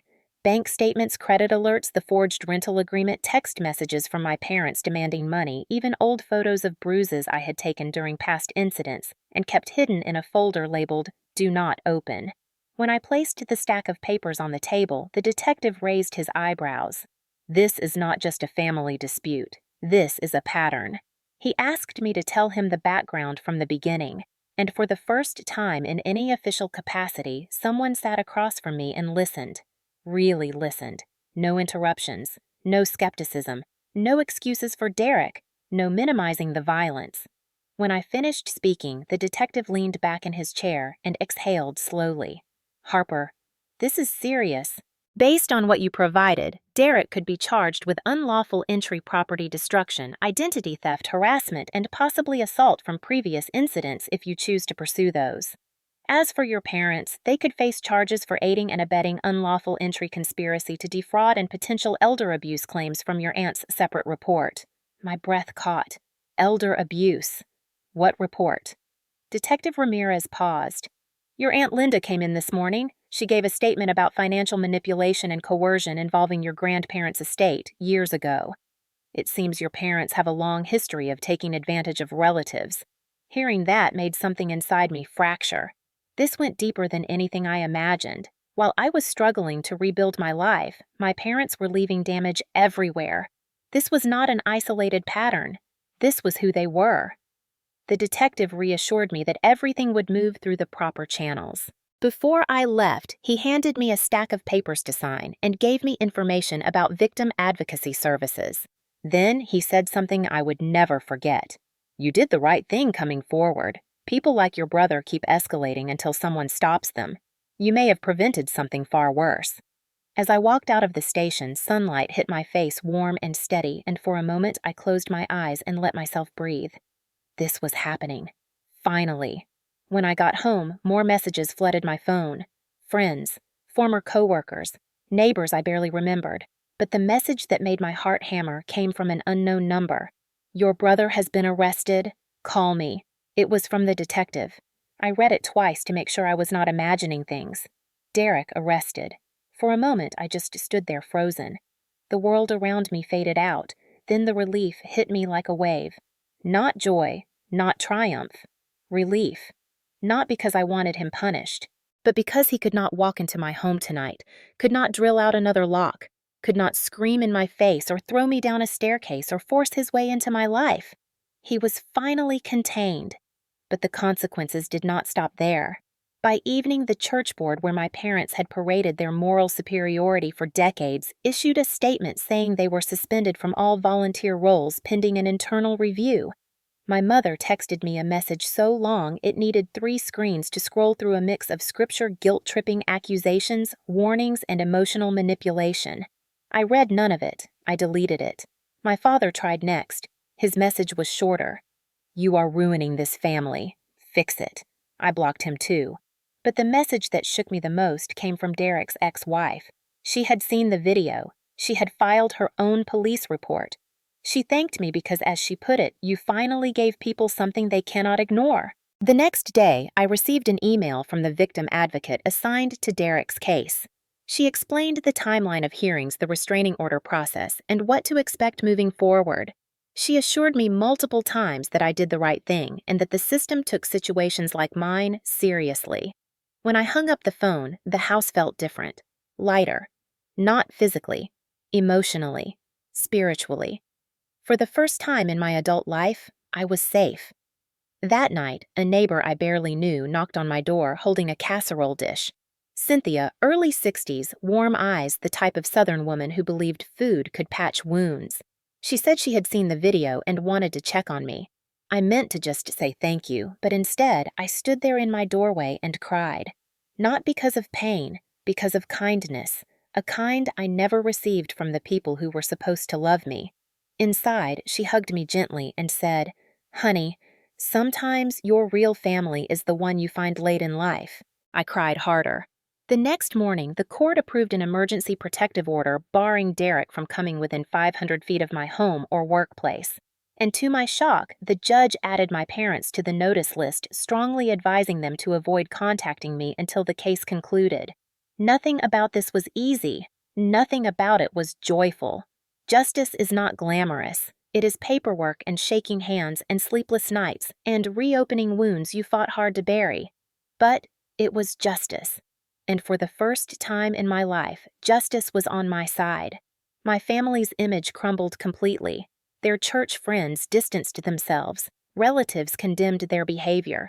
People they once manipulated no longer defended them. Meanwhile, I finally felt like I could breathe without bracing for the next blow. Derek faced real legal consequences. My parents faced public accountability, and I, after years of surviving in the shadows of their violence and manipulation, stepped into the light. But the story was not over yet. There was more healing ahead, more closure, and a final confrontation I did not expect. The days after the restraining order felt strangely quiet, like the world had paused long enough for me to finally catch my breath. My house, once filled with the echo of my parents' voices and Derek's threats, now felt like a sanctuary. Every morning I woke up to silence, and instead of flinching at shadows or listening for footsteps on my porch, I listened to the hum of my refrigerator, the chirping birds outside my kitchen window, and the soft rustle of the curtains when the air conditioner kicked on. Peace. Real peace. The kind I had never known growing up. But healing was not instant. My hands still shook when the doorbell rang, even if it was just a delivery. I jumped at unexpected noises. I found myself checking the locks multiple times before bed. Trauma is not logical. It lives in your bones long after danger passes. But I was determined to reclaim my life. The first step was repairing the damage to my home. The drilled lock was replaced with a reinforced deadbolt. The flimsy door Derek had kicked at night after night while demanding access was upgraded to solid steel. I installed new security cameras at every angle, not because I wanted to live in fear, but because I finally had something to protect myself. And my home. Once repairs were done, I turned my focus to the rest of the house. The boxes my family had dragged inside had left scuff marks on the walls. The living room felt invaded, violated. So I bought paint. A soft sage green, the color of calm. I spent hours rolling the paint across the walls, watching the old color disappear and something new and beautiful take its place. Each stroke felt like reclaiming territory they had tried to steal from me. When I finished, I stepped back and breathed in the faint smell of new paint. My home looked like mine again. More importantly, it felt like mine. After that, I planted a garden in the backyard. Tomatoes, basil, lavender, and a small magnolia tree my neighbor Cynthia gifted me. She showed me how deep to plant the roots and how to protect the young tree from the wind until it grew stronger. As we pressed soil around the base, she said softly, "Funny thing about magnolias, they take a while to bloom after planting, sometimes years. But when they do, the flowers are impossible to ignore." I knew she was not just talking about the tree. I started building connections with my neighbors, too. People I had only waved to for months suddenly became part of my healing. They invited me to backyard barbecues, potlucks, and evening walks.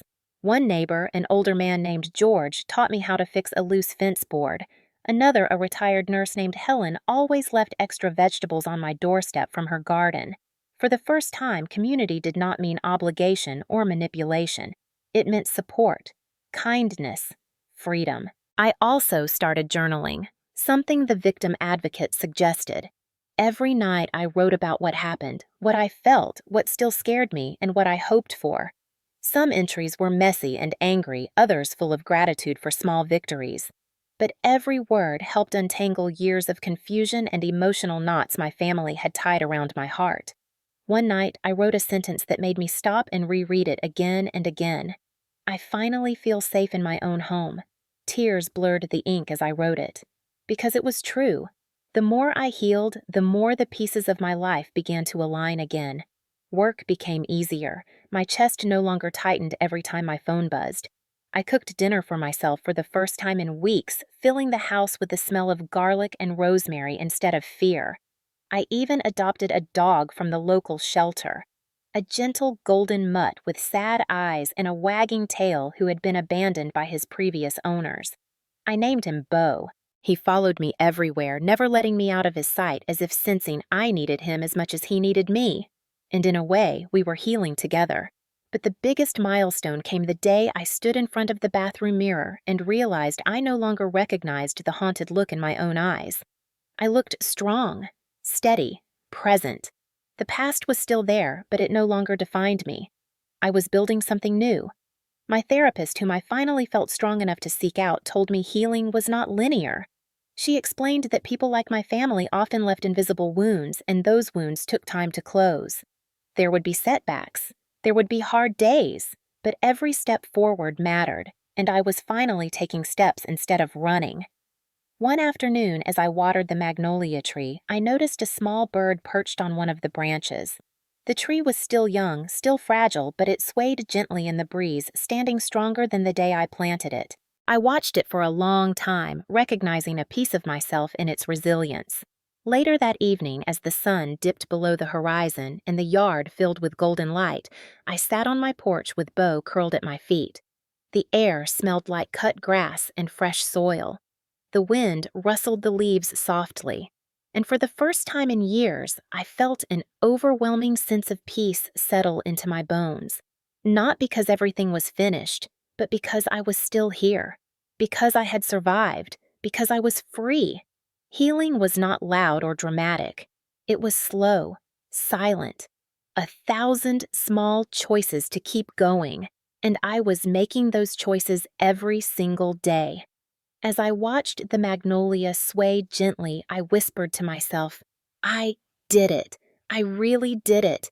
And in that moment, I knew I was ready for whatever came next, even if that meant confronting the past one last time. The knock came on a Sunday morning when the sunlight was soft and golden, streaming across my living room floor in warm lines that made everything feel peaceful.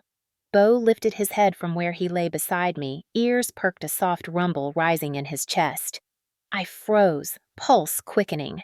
Very few people visited unannounced. Cynthia sometimes, George occasionally, but this knock was hesitant, shaky, familiar, a sound that carried years of dread behind it.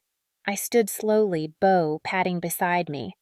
Through the peephole, I saw them, my parents, both thinner than I remembered, both standing stiffly, hands clasped in front of them like children waiting to be scolded. My mother clutched a tissue between trembling fingers. My father looked older than his age, shoulders slumped under a weight he could no longer hide behind arrogance. I opened the inner door just enough to speak, but kept the outer security door locked. They flinched at the barrier between us as if realizing for the first time that they were now on the outside of my life looking in. My mother's voice cracked first. "Harper, please! We just want to talk." My father stood silent, his chest rising and falling slowly like he was forcing himself to breathe evenly. I kept my tone steady. "What do you want?"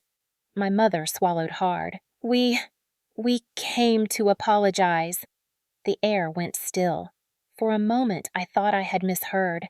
My mother's eyes brimmed with tears. Real ones this time, not the performative kind she weaponized for sympathy. "Sweetheart, we lost everything. The church, the community, our friends. Everyone saw the video.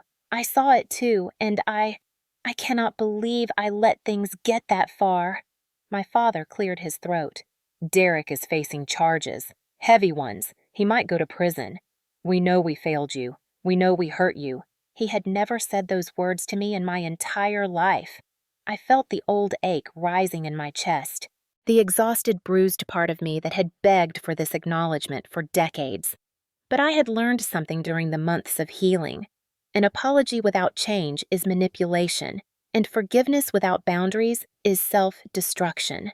So I asked, why now? Why only after you were exposed? My mother looked down at her hands. Because we could not hide from the truth anymore. And because we finally saw what we had done to you. My father nodded stiffly. We did wrong. We cannot take it back. But we want to make things right. Beau growled softly beside me, sensing the tension. I kept my voice calm. You cannot undo the years you let Derek hurt me. You cannot erase what you tried to take from me. You cannot rewrite the lies you told people about me. My mother sobbed quietly, shoulders shaking. I know, and I am so sorry. We both are. My father looked up, eyes glassy. We just want a chance to be in your life again, even if it is small, even if it is just occasional. Something inside me twisted, the part of me that still yearned for parents, for family, for the warmth I never received. But the stronger part of me, the woman who survived, rebuilt, and refused to be broken again, knew the truth. They were sorry for the consequences, not the actions, and it was not my job to save them from what they created. I stood taller, the morning sun warm on my back. I forgive you. My mother gasped softly. But I will not return. My father blinked as if the words physically struck him. Harper, please no. I kept my tone gentle, firm. I forgive you because I need peace, not because you earned it. I will not open this door again. I will not let you back into my life." The silence that followed was heavy, filled with a finality none of us could escape. My mother lifted a hand to the glass as if she wished she could touch me. Her voice broke. "We love you. We always did." I shook my head. "You loved the version of me you could control, not the real me." My father exhaled long and defeated. He nodded once, understanding that this time he could not argue guilt or intimidate his way back into my life.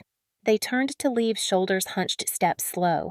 For the first time, I watched them go without pain ripping through me, without guilt clawing at my chest, without the desperate wish to follow them.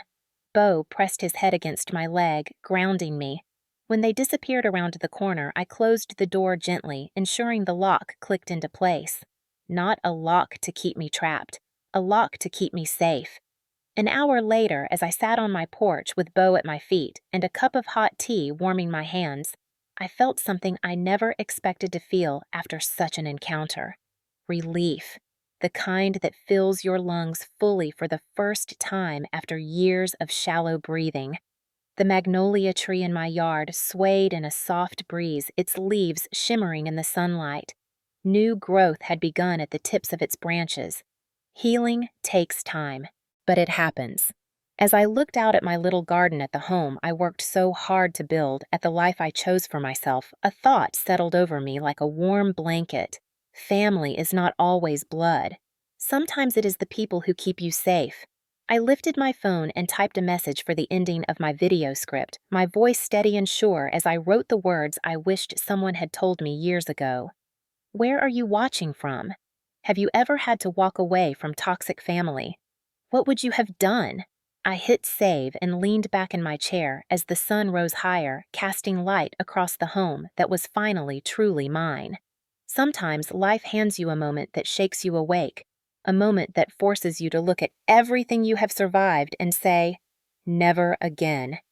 If you are still watching right now, then maybe this story hit a nerve because deep down, you know what it feels like when the people who were supposed to protect you became the ones who caused the most damage. Let me tell you something straight without sugarcoating it.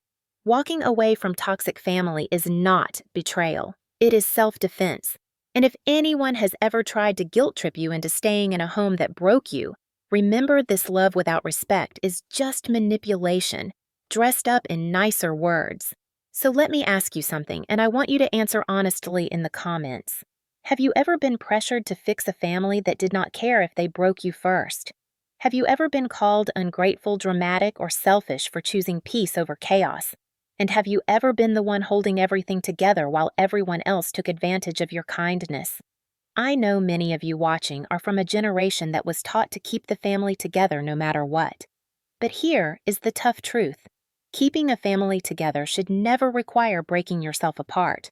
If you grew up hearing excuses like he is your brother, she did her best, or family comes first, then maybe you also learned to silence your pain so everyone else could stay comfortable. Well, not anymore. This story is your reminder that you have the right to close the door on anyone who uses love as a weapon. You have the right to say no. You have the right to be done. And you have the right to protect your home, your heart, your finances, and your sanity from people who have proven they cannot be trusted with them. So tell me this.